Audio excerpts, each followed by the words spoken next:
Olá, graça e paz, meu irmão e minha irmã.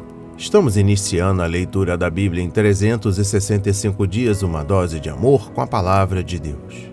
Hoje, no 95º dia, trago para leitura e comentários bíblicos os livros de Deuteronômio, capítulo 3 e capítulo 4, livro de Jó, capítulo 9, e o livro 1 de Coríntios, capítulo 14, versículos 26 a 40.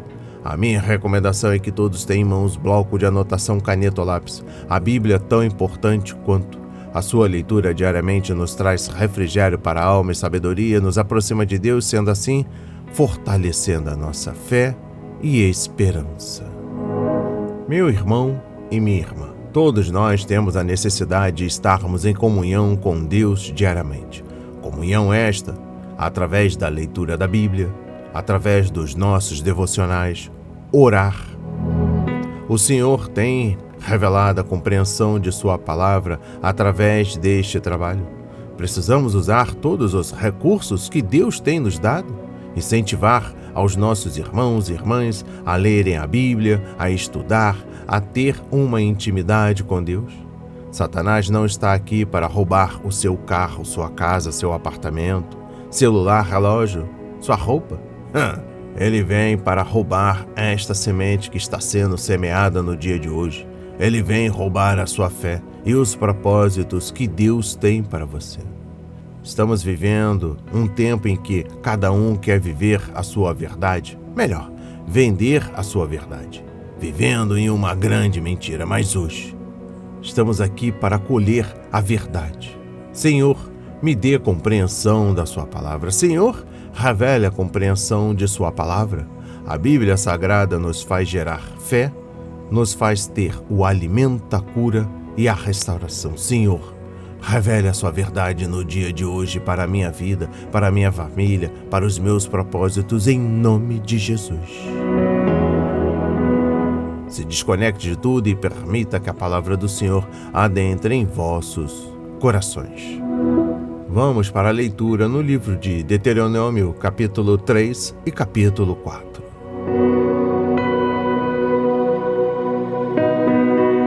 A vitória sobre Og, rei de Bazã. Depois voltamos e fomos na direção de Bazã. E Og, rei de Bazã, saiu ao nosso encontro, ele e todo o seu povo, para lutar contra nós em Edrei. Então o Senhor me disse: não tenha medo, porque eu o entreguei nas suas mãos, ele, todo o seu povo e a terra dele.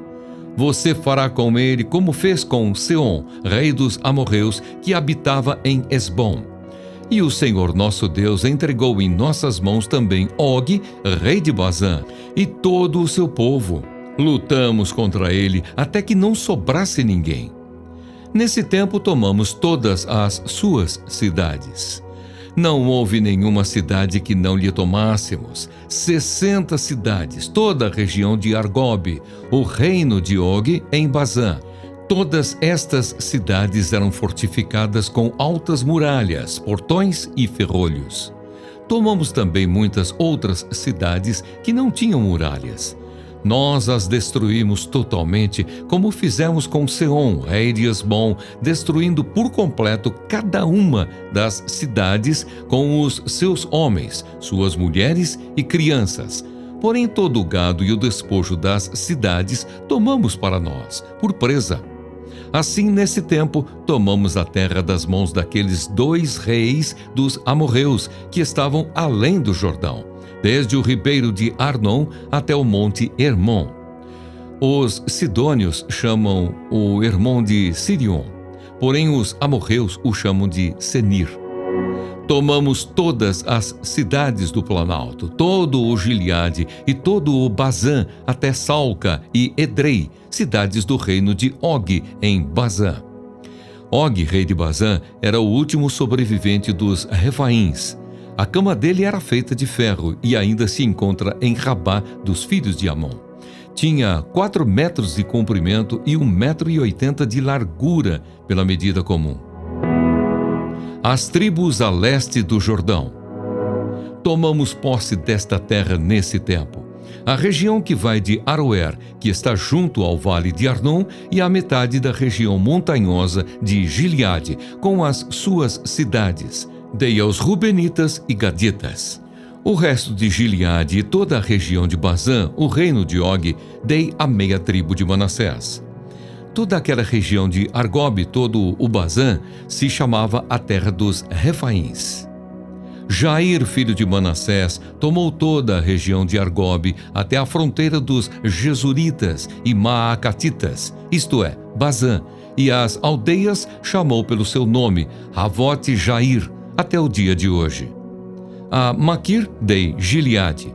Aos Rubenitas e Gaditas dei desde Gileade até o vale de Arnon, cujo meio serve de fronteira, e até o ribeiro de Jaboque, na fronteira dos filhos de Amon, bem como a Arabá e o Jordão por fronteira, desde Quinerete até o mar da Arabá, o mar salgado, pelas encostas do monte Pisga, para o leste. Nesse mesmo tempo eu lhes ordenei, dizendo: o Senhor, o Deus de vocês, lhes deu esta terra, para que vocês tomem posse dela.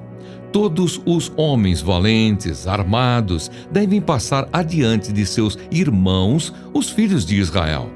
Tão somente as mulheres, as crianças e o gado de vocês, porque sei que vocês têm muito gado, ficarão nas cidades que já lhes dei. Vocês deverão lutar até que o Senhor dê descanso a seus irmãos, como deu a vocês, para que eles também ocupem a terra que o Senhor, o Deus de vocês, está dando a eles do outro lado do Jordão. Depois, vocês poderão voltar, cada um à propriedade que lhe dei.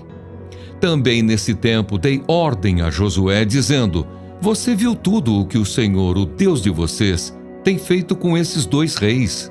Assim o Senhor fará com todos os reinos em que você entrar. Não tenham medo deles, porque o Senhor, o Deus de vocês, é o que luta por vocês. O pedido de Moisés para entrar em Canaã. Também eu, nesse tempo, implorei ao Senhor, dizendo: ó Senhor Deus, já começaste a mostrar ao teu servo a tua grandeza e a tua mão poderosa. Pois que Deus há nos céus ou na terra que possa fazer as obras e os feitos poderosos que tu realizas? Peço-te que me deixes passar, para que eu veja esta boa terra que está do outro lado do Jordão, esta boa região montanhosa e o Líbano. Porém o Senhor estava indignado contra mim por causa de vocês e não me ouviu. Pelo contrário, ele me disse: basta! Não me fale mais nisso. Suba ao alto do monte Pisga e levante os olhos para o oeste, para o norte, para o sul e para o leste, e contemple com os seus próprios olhos, porque você não passará este Jordão. Dê ordens a Josué, anime-o e fortaleça-o, porque ele irá à frente deste povo e o fará possuir a terra que você apenas verá. Assim ficamos no vale diante de Bet-peor. Moisés exorta o povo à obediência. Agora, pois, ó Israel, ouça os estatutos e os juízos que eu lhes ensino, para que vocês os cumpram, para que vivam, entrem e tomem posse da terra que o Senhor, o Deus de seus pais, está dando a vocês.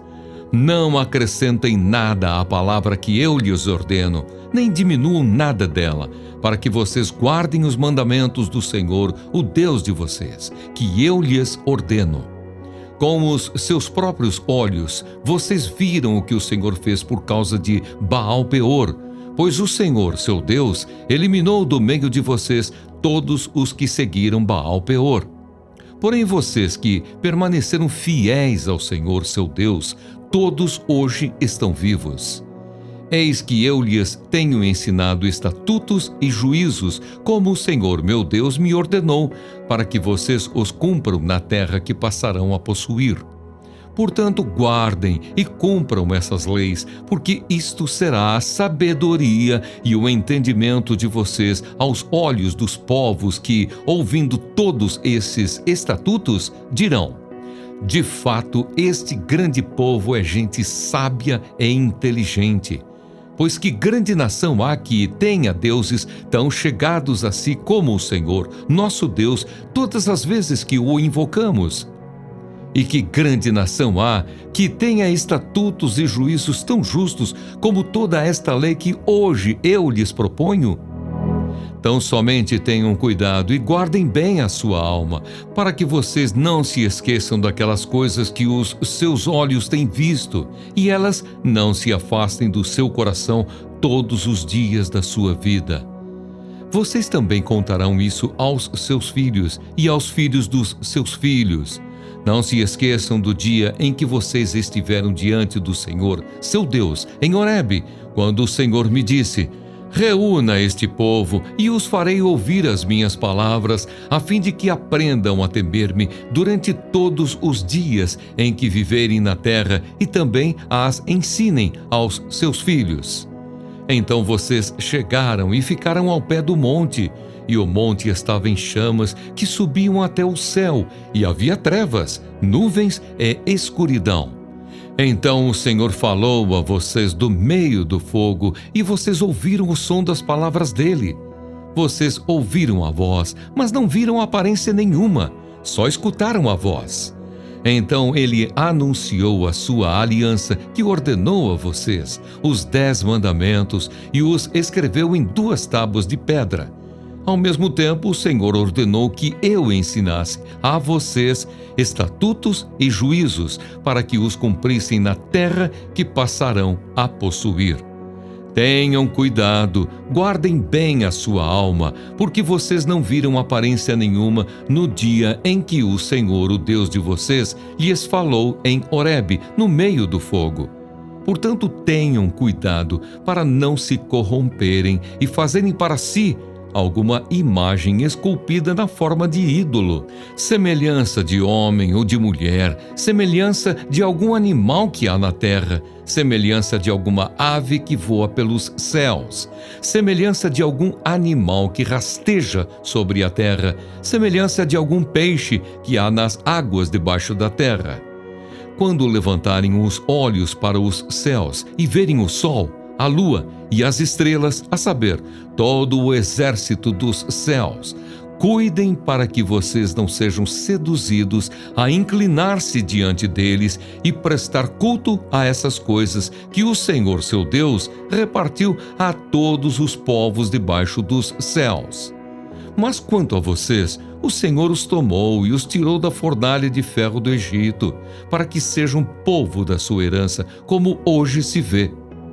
Também o Senhor se indignou contra mim por causa de vocês e jurou que eu não passaria o Jordão e não entraria na boa terra que o Senhor, seu Deus, lhes dá por herança. Porque eu morrerei neste lugar, não passarei o Jordão. Mas vocês vão passar o Jordão e possuir aquela boa terra. Tenham o cuidado de não se esquecer da aliança que o Senhor, seu Deus, fez com vocês. Não façam para si nenhuma imagem esculpida, semelhança de alguma coisa que o Senhor, o Deus de vocês, proibiu. Porque o Senhor, o Deus de vocês, é fogo consumidor, é Deus zeloso.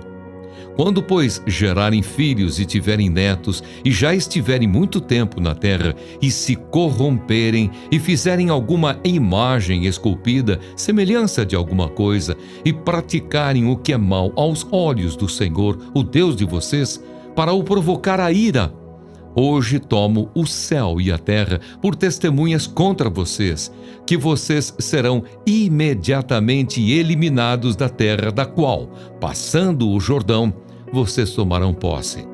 Vocês não prolongarão os seus dias nela. Pelo contrário, serão totalmente destruídos. O Senhor os espalhará entre os povos, e restarão apenas alguns de vocês entre as gentes aonde o Senhor os levará. Lá vocês servirão a deuses que são obra de mãos humanas, madeira e pedra, que não veem, nem ouvem, nem comem, nem cheiram. De lá vocês buscarão o Senhor, seu Deus, e o acharão, quando o buscarem de todo o coração e de toda a sua alma. Quando estiverem em angústia e todas estas coisas lhes sobrevierem nos últimos dias, e vocês se voltarem para o Senhor seu Deus e lhe atenderem a vós, então o Senhor, o Deus de vocês, não os abandonará, porque é Deus misericordioso, nem os destruirá, nem se esquecerá da aliança que jurou aos pais de vocês. Agora, pois, perguntem aos tempos passados que transcorreram antes de vocês, desde o dia em que Deus criou o ser humano sobre a terra, desde uma extremidade do céu até a outra, se já aconteceu algo tão grandioso como isto, ou se em algum momento se ouviu falar de coisa semelhante. Perguntem se algum povo ouviu a voz de algum Deus falando do meio do fogo, como vocês ouviram, e ficaram vivos. Ou se já houve um Deus que tentou ir tomar para si um povo do meio de outro povo, com provas, com sinais, com milagres, com lutas, com mão poderosa, com braço estendido e com feitos espantosos, segundo tudo o que o Senhor, seu Deus, fez por vocês no Egito, como vocês viram com os seus próprios olhos. Isso foi mostrado a vocês para que soubessem que o Senhor é Deus. Nenhum outro há além dele. Dos céus ele fez com que ouvissem a sua voz para ensiná-los, e sobre a terra lhes mostrou o seu grande fogo, e do meio do fogo vocês ouviram as suas palavras. Ele amou os pais de vocês e escolheu os seus descendentes depois deles. Por isso o Senhor os tirou do Egito com a sua presença e com a sua grande força, para expulsar da frente de vocês nações maiores e mais poderosas do que vocês, para fazer com que vocês entrassem na terra deles e dá-la a vocês por herança, como hoje se vê. Por isso, hoje vocês saberão e refletirão em seu coração que só o Senhor é Deus, em cima no céu e embaixo na terra. Não há nenhum outro Deus. Portanto, guardem os seus estatutos e os seus mandamentos que hoje lhes ordeno, para que tudo vá bem com vocês e com os seus filhos, depois de vocês, e para que vocês prolonguem os seus dias na terra que o Senhor, seu Deus, lhes está dando para todo o sempre. 3 cidades de refúgio. Então Moisés separou 3 cidades além do Jordão, para o nascente do sol, para que ali pudesse se refugiar o homicida que tivesse matado involuntariamente o seu próximo, de quem, antes daquilo, não tivesse ódio algum. Esse homicida poderia se refugiar numa destas cidades e salvar a sua vida. As cidades eram Bezer, no deserto, no planalto, para os Rubenitas, Ramote, em Gileade, para os Gaditas, e Golã, em Bazã, para os Manassitas. Moisés conta a história da legislação. Esta é a lei que Moisés apresentou aos filhos de Israel. São estes os testemunhos, os estatutos e os juízos que Moisés falou aos filhos de Israel quando saíram do Egito, além do Jordão, no vale diante de Bet-peor, na terra de Seom, rei dos amorreus, que habitava em Esbom, a quem Moisés e os filhos de Israel derrotaram quando saíram do Egito e tomaram posse da terra dele, bem como da terra de Og, rei de Bazã, 2 reis dos amorreus, que estavam além do Jordão, para o nascente do sol. Essas terras se estendiam desde Aroer, que está à beira do vale de Arnon, até o monte Sion, que é Hermon, e incluíam toda a Arabá, além do Jordão, do lado leste, até o mar da Arabá, pelas encostas do monte Pisga. Amém. Compreendendo o livro de Deuteronômio, capítulo 3, versículo 6. Seom e Og eram reis poderosos na região dos amorreus, a leste do rio Jordão, e o Senhor decidiu destruí-los e a seu povo. As ordens de Deus em Deuteronômio, capítulo 2, versículos 24 e 25 e versículo 31, resume o padrão que Israel deveria seguir em sua conquista da terra prometida. Em Canaã, Deus dizia a Josué qual cidade ou povo deveria ser atacado, além de lhe assegurar a vitória. O Senhor ia com ele para ajudá-lo a vencer as batalhas. A derrota de Seom e Og por Israel era principalmente importante porque enviava previamente uma mensagem às nações de Canaã, trazendo-lhes grande temor, conforme capítulo 11, versículo 25. Quando Josué estava pronto para entrar na terra, a notícia da marcha invencível daquele povo já tinha sido divulgada antes da chegada de Israel. Os críticos liberais da Bíblia mostram preocupação com a forma como Israel destruiu nações inteiras, matou inocentes e confiscou as suas cidades e as suas terras. Mas até que ponto esse povo era inocente? Os críticos das Escrituras e de Deus talvez não percebam que as nações com as quais Israel deparou a leste do Jordão e em Canaã eram indescritivelmente mais e degradadas, tanto moral como espiritualmente. Eram povos cruéis que sacrificavam os próprios filhos aos falsos deuses a quem adoravam. Havia ritual de prostituição em seus templos e até relações sexuais ilícitas faziam parte da religião cananeia. Exposição bíblica dos versículos 8 a 11. Esses povos não ficaram sem um testemunho de Deus, tanto na criação, conforme Romanos 1, versículos 18 e 19, como também por meio da vida de Abraão, de Isaac e de Jacó, que viveram na terra de Canaã. Além disso, notícias sobre a destruição de Sodoma e Gomorra, das pragas enviadas sobre o Egito e da libertação de Israel na travessia do Mar Vermelho chegaram aos ouvidos daqueles povos e testificaram que somente o Senhor é o Deus verdadeiro. O Criador havia sido longâmino com essas nações ímpias, mas agora o tempo delas havia acabado e seus juízos chegaram, conforme Gênesis 15, versículo 16. As vitórias sobre Seom e Og, os dois reis poderosos das terras a leste do Jordão, era uma preparação para as batalhas que Israel travaria quando chegasse a Canaã. A nova geração estava começando a sentir o verdadeiro gosto da guerra e descobrindo rapidamente que podia confiar que o Senhor venceria todos os inimigos. Tudo o que Israel tinha de fazer era obedecer às ordens de Deus, confiar em suas promessas e enfrentar corajosamente o inimigo.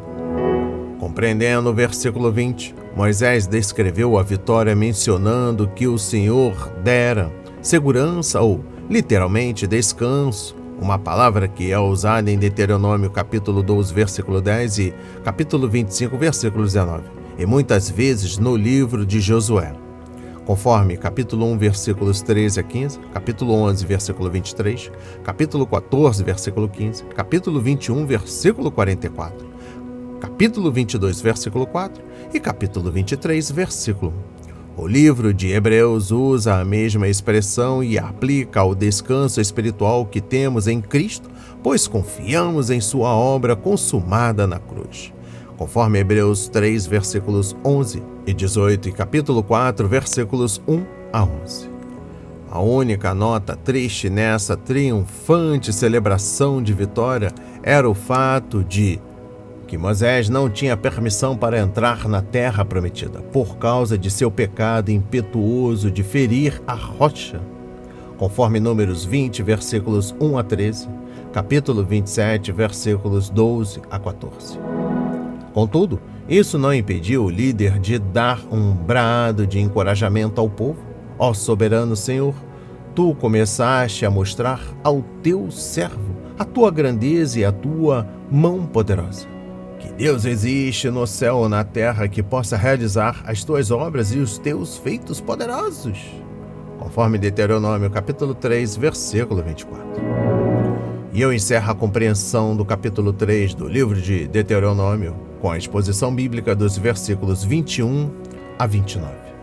tudo o que Moisés disse na primeira parte de seu discurso de despedida preparou o terreno para a expiação e aplicação da lei de Deus, pois história e responsabilidade caminham juntas. O Senhor tinha feito coisas poderosas para o povo, tanto ao abençoá-lo como ao castigá-lo, e Israel tinha a responsabilidade de amar a Deus e obedecer a sua palavra.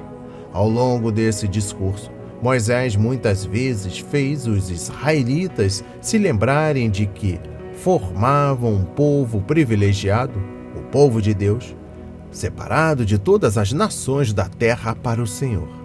É quando nos esquecemos de nosso chamado que passamos a viver de modo degradante. Hoje, a igreja precisa resgatar o passado e se lembrar de tudo que o Senhor fez por seu povo e de tudo que o povo de Deus fez e deixou de fazer em gratidão pelas bênçãos derramadas do alto. Se uma nova geração de cristãos quiser caminhar para um futuro com vitória, ela precisa voltar às suas raízes e aprender novamente os princípios básicos do que significa ser povo de Deus. Compreendendo o capítulo 4 de Deuteronômio, versículo 1, o verbo ouvir é usado quase 100 vezes no livro de Deuteronômio, a tradicional confissão hebraica de fé, Deuteronômio 6, versículos 4 a 5. É conhecida como Shema, da palavra hebraica que significa escutar, prestar atenção, entender, obedecer. Para o judeu do Antigo Testamento e o cristão do Novo Testamento, ouvir a palavra de Deus envolve muito mais do que o simples impacto de ondas sonoras no ouvido. Ouvir a palavra de Deus é uma questão de concentrarmos todo o nosso ser, mente, coração e vontade no Senhor, recebermos o que Ele nos diz e obedecermos a sua voz. A palavra de Deus deve penetrar no nosso coração e se tornar parte de nosso ser interior, se quisermos que ela transforme nossa vida. Foi isso que Jesus quis transmitir quando disse: aquele que tem ouvido, ouça. Mateus 11, versículo 15. Essa afirmação é encontrada pelo menos 8 vezes nos evangelhos, por isso deve ser importante. Conforme Deuteronômio 29, versículo 4 e Ezequiel 12, versículo 2.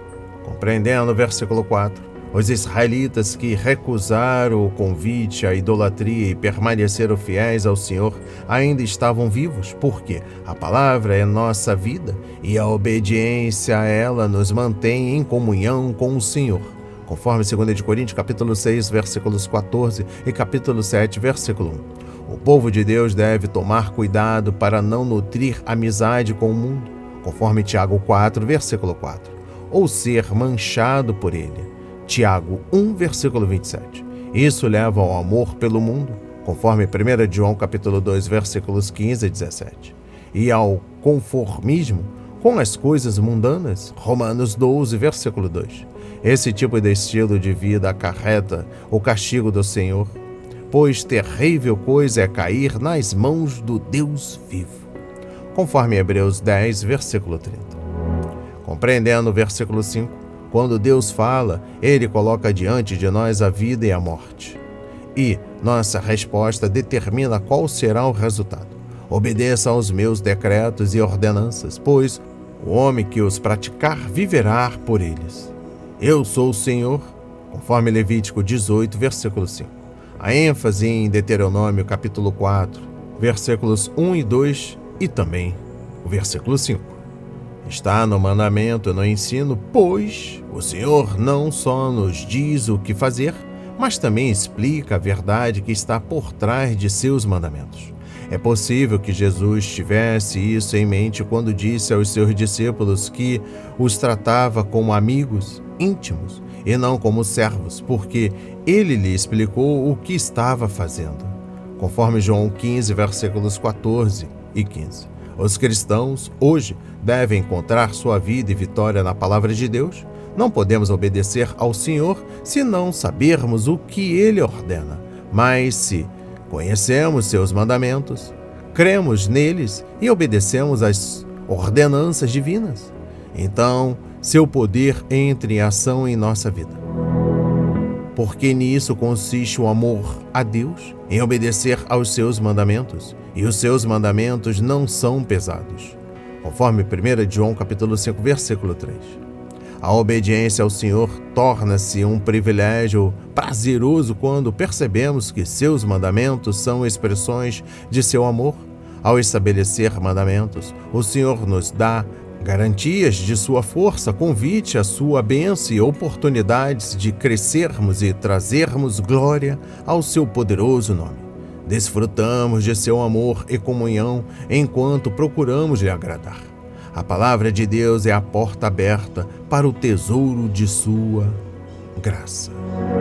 Exposição bíblica dos versículos 6 e 7.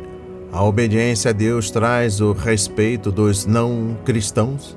A igreja atual pode aprender uma lição com isso. Somos chamados para ser um povo separado, que não se conforma com este mundo, conforme Romanos 12, versículos 1 e 2, e 2 de Coríntios, capítulo 6, versículos 14 e capítulo 7, versículo 1. Entretanto, a tendência hoje em dia é que as igrejas moldem o seu ministério de acordo com o que o mundo está fazendo. A filosofia é de que a igreja atrairá mais pessoas se o perdido se sentir mais à vontade nos cultos. Assim, o santuário se torna como um teatro, e o que chamam de ministério destina-se a entreter as pessoas, o que é trágico. Jesus não se comprometeu com o mundo e ainda assim atraiu pecadores e ministrou na vida deles com eficiência, conforme Lucas 15, versículos 1 e 2. A menos que sejamos um povo separado e dedicado inteiramente ao Senhor, não poderemos seguir o seu exemplo.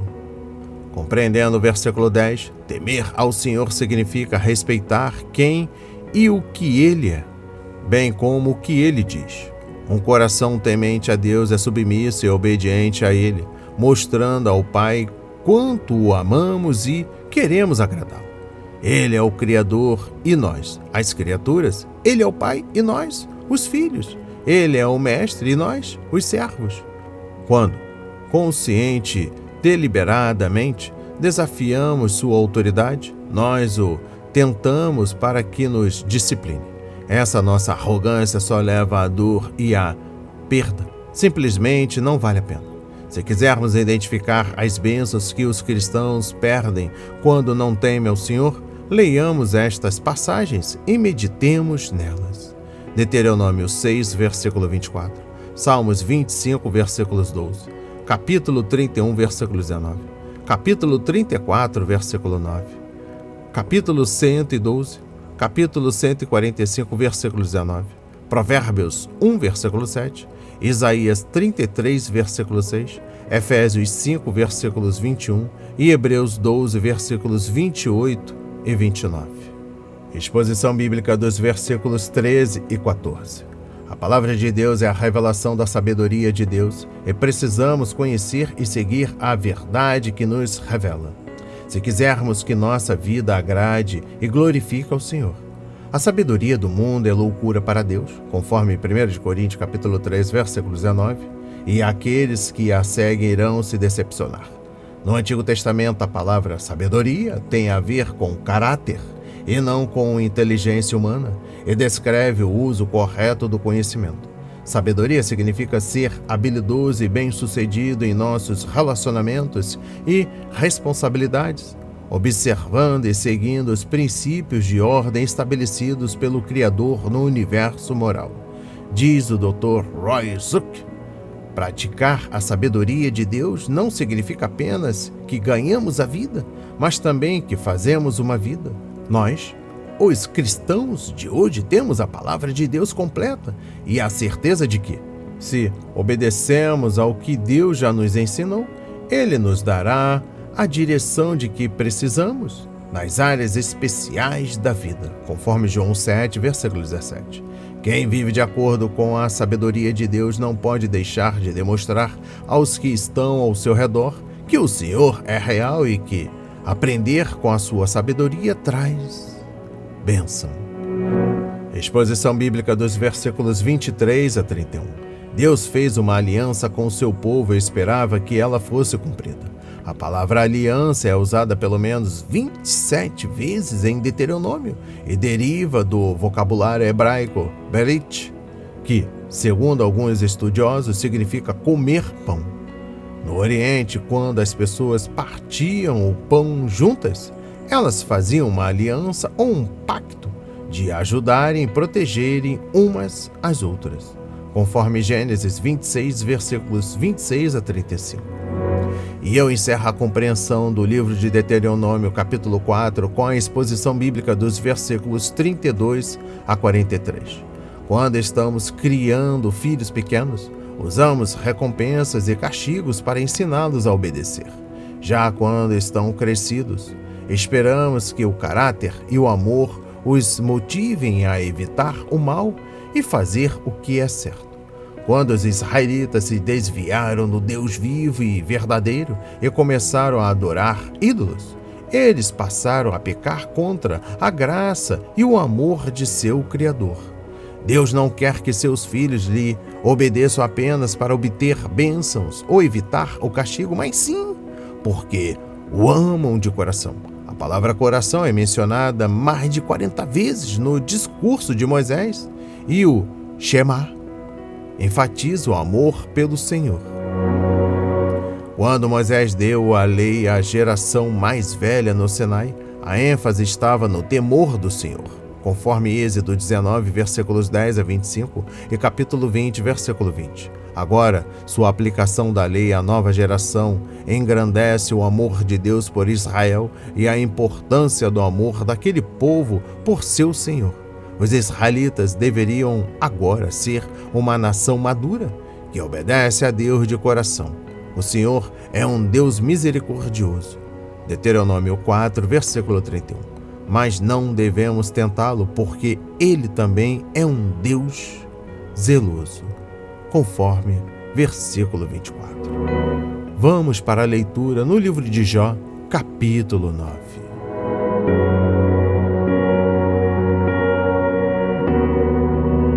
Resposta de Jó: quem ousa desafiar a Deus? Então Jó respondeu: na verdade sei que assim é, porque como pode o mortal ser justo diante de Deus? Se quiser discutir com ele, nem a uma de 1000 coisas lhe poderá responder. Ele é sábio de coração e grande em poder. Quem ousou desafiá-lo e sobreviveu? Ele é quem remove os montes sem que saibam, que na sua ira ele os transtorna. Deus remove a terra do seu lugar e faz as suas colunas estremecerem. Ele dá uma ordem ao sol e este não sai, e sela as estrelas. Sozinho ele estende os céus e anda sobre as costas do mar. Ele fez a ursa maior, o Órion, o sete estrelo e as constelações do sul. Deus faz coisas grandes e insondáveis, e maravilhas que não se podem enumerar. Eis que ele passa por mim e não o vejo, segue diante de mim e não o percebo. Eis que arrebata a presa, quem o pode impedir? Quem lhe dirá, o que estás fazendo?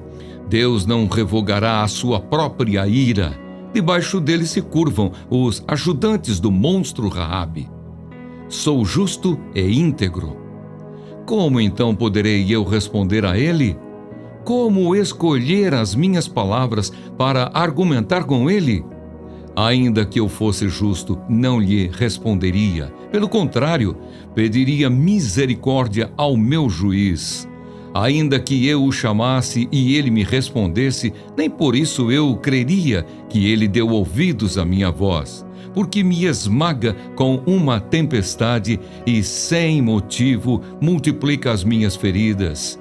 Não me permite respirar, porque me enche de amargura. Se é uma questão de força, ele é forte. Se é uma questão de justiça, ele dirá: quem pode me intimar? Ainda que eu seja justo, a minha boca me condenará. Embora eu seja íntegro, ela me declarará culpado. Eu sou íntegro, mas não me importo comigo, não faço caso da minha vida. Para mim é tudo a mesma coisa. Por isso digo: ele destrói tanto os íntegros como os perversos. Se um flagelo mata de repente, ele rirá do desespero dos inocentes. A terra está entregue nas mãos dos ímpios e Deus ainda cobre o rosto dos juízes. Se ele não é o causador disso, quem seria? Deus não me considerará inocente. Os meus dias são mais velozes do que um corredor. Fogem sem ter visto a felicidade. Passam como barcos de junco, como a águia que se lança sobre a presa. Se eu disser: vou esquecer a minha queixa, deixarei o meu ar triste e ficarei contente. Ainda assim, todas as minhas dores me apavoram, porque bem sei que não me considerarás inocente. Eu serei condenado, porque, pois, trabalho em vão. Ainda que me lave com água de neve e purifique as minhas mãos com sabão, mesmo assim me submergirás no lodo e as minhas próprias roupas terão nojo de mim. Porque ele não é ser humano como eu a quem eu responda se formos juntos ao tribunal. Não há entre nós árbitro que ponha a mão sobre nós dois. Que ele tire a sua vara de cima de mim e que o seu terror não me amedronte. Então falarei sem o temer. Do contrário, eu não estaria em mim.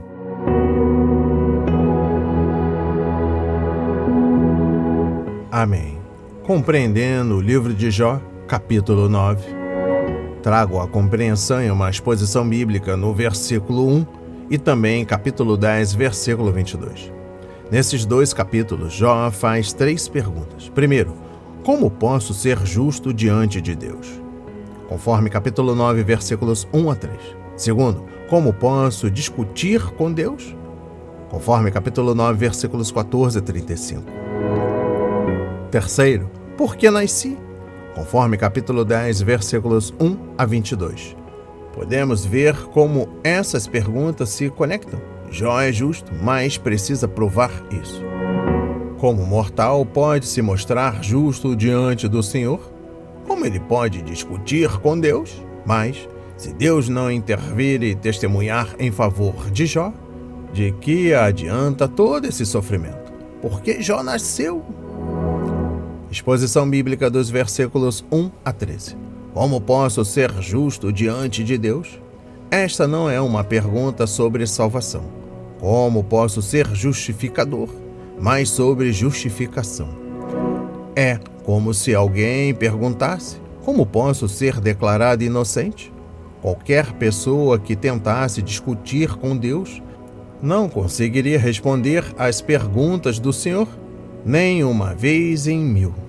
No entanto, Jó não sabia outra maneira de se justificar diante de seus amigos.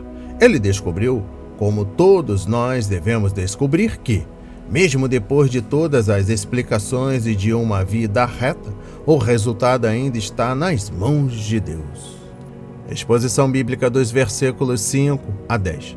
A maior parte dessa seção é uma declaração que se concentra nos atributos de Deus, especialmente em sua suprema sabedoria e total poder que controlam a terra e os céus. Alguém se atreveria a discutir com um adversário poderoso o suficiente para abalar a terra, criar as estrelas e andar sobre as ondas?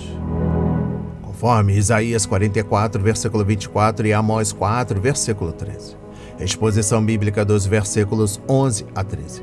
Deus não só é invencível, mas também é invisível. Jó não podia ver Deus e impedi-lo de lhe dar uma intimação. O Senhor pode fazer o que quiser e ninguém pode questioná-lo. Até o séquito de Raabe, conforme capítulo 9, versículo 13, tem de se curvar diante do poder de Deus. Exposição bíblica dos versículos 14 a 35. Como então poderei eu discutir com ele? Para provar-se justo, Jó precisava discutir com Deus. Mas, e se Deus tivesse aceitado a intimação? O que Jó diria ou faria? Ele discutiu isso ao imaginar várias situações. Exposição bíblica dos versículos 14 a 19. Aqui Jó está dizendo: se Deus aparecesse, o que eu diria? Como ele poderia responder ao interrogatório divino? Como alguém pode argumentar com Deus ou apresentar uma causa diante do Todo-Poderoso? Se Deus respondesse, Jó não acreditaria que era realmente a voz do Senhor. E, se Jó desse a resposta errada, Deus só iria afligi-lo mais. Exposição bíblica dos versículos 20 a 24. É tudo a mesma coisa, por isso digo, ele destrói tanto o íntegro como o ímpio. Versículo 22. Isso não é a garantia de que Deus libertará Jó. Ele faz Bildade alegaram que Deus recompensa o justo e julga o ímpio, mas Jó disse que, às vezes, o Senhor elimina tanto um como o outro. Jó estava admitindo sua frustração pela aparente injustiça diante do fato de que aqueles que não cometeram pecado, às vezes sofrem e morrem, não tendo culpa direta. Mas, e se a decisão definitiva para esta questão universal for dada depois da morte? Vale aqui uma reflexão. Exposição bíblica dos versículos 25 a 31. Aqui Jó estava perguntando: se eu tentar ser feliz, de que isso adiantará? O tempo estava se esgotando para Jó. A semelhança dos mensageiros do rei que se apressam para chegar ao seu destino, os barcos de papiro no Egito que descem rapidamente o rio e a águia que se lança do céu para baixo. Talvez, imagina Jó, ele devesse adotar uma atitude mais definitiva em relação às suas aflições, esquecer sua dor e sorrir, conforme versículo 27. Acaso isso mudaria alguma coisa? Não. Ele ainda seria culpado diante de Deus, rejeitado por seus amigos e estaria sentado em um monte de cinzas, doente e padecendo. E eu finalizo a compreensão no livro de Jó, capítulo 9, trago o versículo 33 e a sua compreensão. Se tão somente houvesse alguém para servir de árbitro, exclama Jó. A palavra hebraica traduzida por árbitro significa agir como juiz. O árbitro é aquele que tem autoridade para estipular o dia em que os adversários irão se reunir para a disputa. No Oriente, o árbitro colocava as mãos sobre a cabeça dos dois adversários para fazê-los lembrar de que ele era o único com autoridade para resolver a questão. Só queria alguém que pudesse fazer isso entre ele e Deus. Se o Senhor fosse um homem, então Jó poderia se aproximar dele e defender sua causa. Esse árbitro entre Deus e Jó poderia afastar a vara do juiz e juntar as duas partes. Esta discussão dá uma imagem clara da obra de Cristo. Jesus é Deus e se fez homem para revelar o Pai, conforme João 14, versículos 7 a 11, e levar os pecadores a Ele, conforme 1 Timóteo capítulo 2, versículos 5 a 6 e 1 de Pedro capítulo 3, versículo 18. O Salvador é o árbitro que Jó estava pedindo séculos antes, conforme Jó 16, versículo 21. Vamos para a leitura no livro 1 de Coríntios, capítulo 14, versículos 26 a 40. A necessidade de ordem no culto. Que fazer então, irmãos? Quando vocês se reúnem, um tem um salmo, outro tem um ensino. Este traz uma revelação, aquele fala em línguas, e ainda outro faz a interpretação. Que tudo seja feito para edificação. No caso de alguém falar em línguas, que não sejam mais do que 2 ou, quando muito, 3. E isto sucessivamente, e haja alguém que interprete. Mas não havendo quem interprete, fique calado na igreja, falando consigo mesmo e com Deus. Tratando-se de profetas, falem apenas 2 ou 3, e os outros julguem. Se, porém, vier uma revelação a alguém que esteja sentado, cale-se o primeiro, porque todos poderão profetizar, um após outro, para que todos aprendam e sejam consolados. Os espíritos dos profetas estão sujeitos aos próprios profetas, porque Deus não é Deus de confusão, e sim de paz. como em todas as igrejas dos santos, que as mulheres se conservem caladas nas igrejas, porque não lhes é permitido falar, mas estejam submissas, como também a lei o determina. Se, porém, querem aprender alguma coisa, perguntem em casa ao seu próprio marido, porque para a mulher é vergonhoso falar na igreja. Por acaso a palavra de Deus se originou no meio de vocês? Ou será que ela veio exclusivamente para vocês? Se alguém se considera profeta ou espiritual, reconheça que é mandamento do Senhor o que estou escrevendo para vocês. E se alguém o ignorar, será ignorado. Portanto, meus irmãos, procurem com zelo o dom de profetizar e não proíbam que se fale em línguas. Tudo, porém, seja feito com decência e ordem. Amém. Compreendendo o livro 1 de Coríntios, capítulo 14, versículos 26 a 40, trago a exposição bíblica dos versículos 26 a 40. A igreja de Corinto estava tendo problemas especiais em se tratando de desordem em suas reuniões públicas. Não é difícil dizer qual era a razão. Os coríntios estavam usando seus dons espirituais para agradar a si mesmos e não para ajudar seus irmãos e irmãs. A palavra-chave não era edificação, mas exibição. Se você acha que sua contribuição para o serviço é mais importante do que a de seu irmão, então você ficará impaciente até ele acabar ou irá interrompê-lo. Compreendendo o versículo 29, porque as mensagens eram julgadas para decidir se quem as entregava havia realmente comunicado a palavra de Deus por meio do Espírito Santo. Era possível a quem falasse sob o controle de suas emoções, imaginar que Deus estivesse falando com ele e por intermédio dele. Era até possível a Satanás simular uma mensagem profética, conforme 2 Coríntios capítulo 11, versículos 13 e 14. Por isso, os ouvintes examinavam a mensagem de acordo com as escrituras do Antigo Testamento, a tradição apostólica e a direção pessoal do Espírito, o discernimento de espíritos, mencionada em 1 de Coríntios capítulo 12, versículo 10. Compreendendo o versículo 30, nosso domínio próprio é uma das evidências de que o Espírito está, de fato, agindo na reunião. Um dos ministérios do Espírito de Deus é trazer ordem do caos, conforme Gênesis capítulo 1. A confusão vem de Satanás, não do Senhor, conforme Tiago 3, versículos 13 a 18. Quando o Espírito está sob direção do culto, os participantes são capazes de ministrar de forma individual para que o impacto total da mensagem de Deus possa ser recebido pela igreja. Compreendendo o versículo 34, Paulo já havia permitido às mulheres orarem e profetizarem, conforme capítulo 11, versículo 5. Então, esta instrução deve se aplicar ao contexto imediato de julgar as mensagens proféticas. Parece que a principal responsabilidade pela pureza doutrinária na igreja primitiva estava sobre os ombros dos homens, os anciãos em particular, conforme 1 Timóteo capítulo 2, versículos 11 a 12. E eu encerro a leitura da Bíblia e também da compreensão do livro 1 de Coríntios capítulo 14, versículos 26 a 40, com a exposição bíblica dos versículos 36 a 40.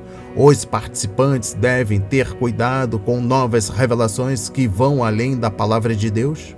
Respondam à lei e aos mandamentos. Se eles não falarem conforme esta palavra, vocês jamais verão a luz, conforme Isaías 8, versículo 20. A igreja tinha o Antigo Testamento, bem como a tradição oral dada pelos apóstolos, conforme 2 Timóteo capítulo 2, versículo 2. E este era o modelo pelo qual todas as revelações seriam examinadas. Recebam essas palavras na autoridade de Jesus.